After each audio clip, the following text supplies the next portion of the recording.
揸咗咁多年車，今日發生一件柒事。熄匙落車，攞完嘢鎖車，鎖唔到喎，鎖好多次都鎖唔到喎。又試下開門啦，閂翻到門啦，照上去送咗貨先啦，再去第二個位再鎖車，鎖唔到。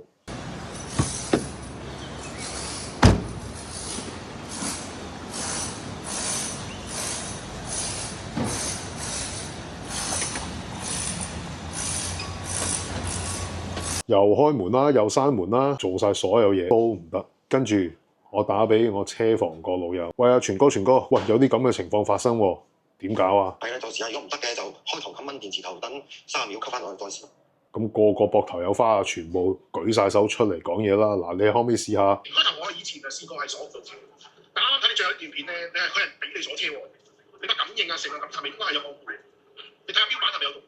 顯示未刪。個 sensor 壞咗啊！有個朋友仲好好添，今晚夜啲過嚟幫你睇睇啊！咁我又試過啦，又甩電啊，又駁翻電啊，開門閂門啊，各方面所有嘢都做晒。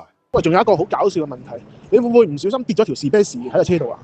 我都唔敢話翻俾我車房老友知。